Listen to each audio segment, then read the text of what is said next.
Hey guys, how are you? This is Patsy Baker coming to you from behind the social skills. So, I wanted to talk to you tonight a little bit about personal space. And this is one that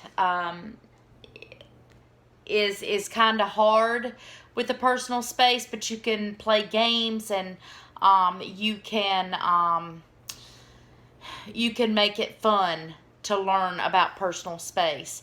So, this is a self awareness skill, and this is a skill that can help a lot because some kids with a disability or just regular kids like to be all up in people's spaces, and they're not too sure how to get that personal space between each other. So what we can do is we can play games, and we can teach them about personal space and how personal space works. Let's talk about personal space. Personal space refers to the space around you, around the person, around who you are. How we did it and with us is we had the arm length, our arm length, and this was our space that was around us. Not coming into someone's face and being right here on them. It's a place that you feel comfortable with someone being. I know that lots of people don't like to be right here or be up in somebody's faces. That's too close for comfort for a lot of people. There are several spaces. There's an intimate zone. There are different zones, so we're going to go through each one. There's an intimate zone, and this is this could be your family and your closest friends. This is where they will stand to talk to you. This is your intimate zone. This is the zone that you allow these people to come into. And like I said, this is your family and your really, really close friends, your best friends, not a stranger or anything like that. These are, the ones that you feel comfortable with. The second one is a personal zone. It goes from 18 feet from you to the people.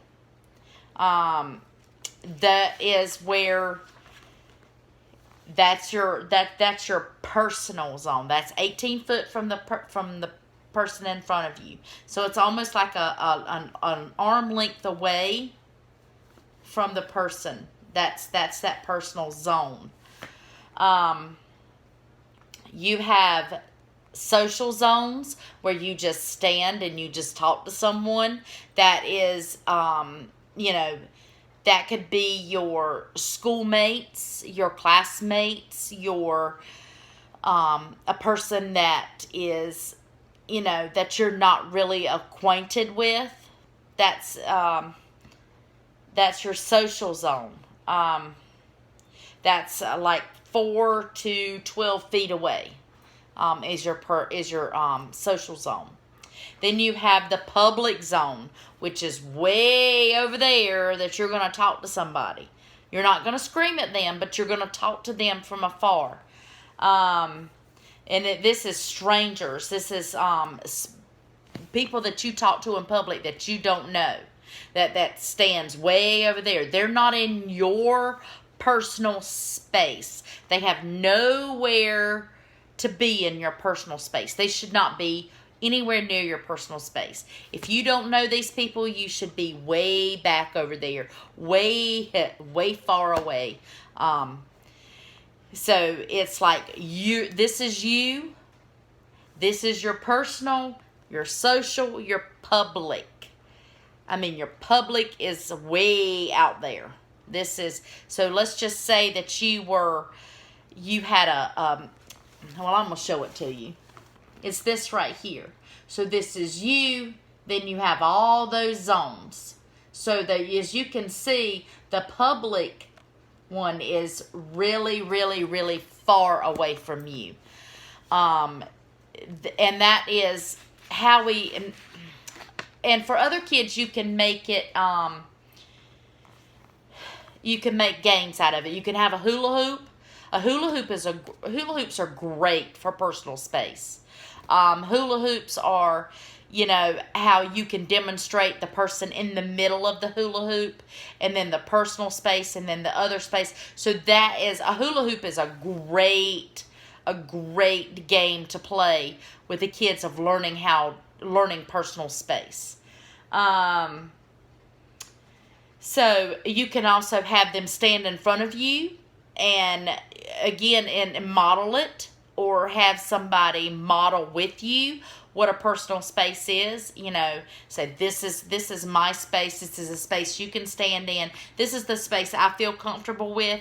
And getting the kids to tell you how you feel and what's that comfortable level that they feel with you standing there.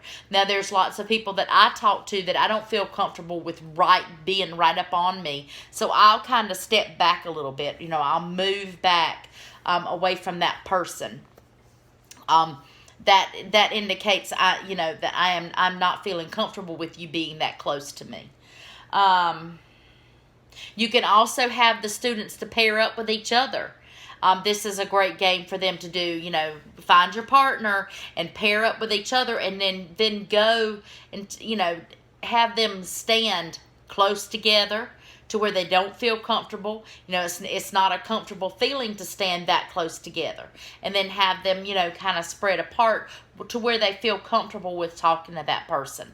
That's something that I used in social skills when I did the social skills lessons. We stood them up and we had them to do that. The hula hoops was a great one. That's more of a visual for them to be able to see. And you can also have them to speak. There again is getting them to use their voices and getting them to say, hey, you're in my bubble, and could you back up a little bit? Or, not saying it, not being mean or not saying it mean, but just getting them to, back up. You're in my bubble. Instead of being mean and hitting someone, have them to use their voice. And there again is modeling. You got to model the ways that you teach them. But you have to have patience with these kids, because there's a lot of them that's not going to know this in the beginning. So it's going to be practice, and it's going to be, you have to teach this over and over and over again. This is not a one-time thing. You have to do this all year long, if getting them to teach them about their space and the personal space, and getting them to use their mouth, and getting them to know that this is, hey, that they can talk about it. This is a great way of teaching them social cues, of how to read another person. Maybe they don't like it, they're backing up a little bit because they don't like that person being in their space. Again, it's getting them to read expressions, how to read faces. Maybe they're I don't like that, getting them to read their faces. This again is not a one-time thing. This is something that you're going to have to do over and over and over again to help them to figure this out. Using visuals. I can't reiterate visuals enough of teaching them visuals, and not just telling them, but showing them how to do the visuals and of their personal space. And also explaining that some people may have sensory issues. Some people may not like it. There are a couple of good books that you could read. Personal Space Camp by Julia Cook. I love Julia Cook. Julia Cook is a great author. She is, the books that we read, about the different personal spaces. She's also good. And Miles is the Boss of His Body by Samantha Kurtz Counter. That's another book that I have read. But getting them to know about personal space. Personal space is something that is huge. And, if your child goes in public and doesn't know that personal space level is there, then they're really going to have a lot of trouble. So I'm really hoping that this video has helped you, that this video has helped you with your children, helped you teach this lesson. So if there's any questions or anything, please make comments below. And please drop me a line of what that you would like to see. But again, personal space is something that is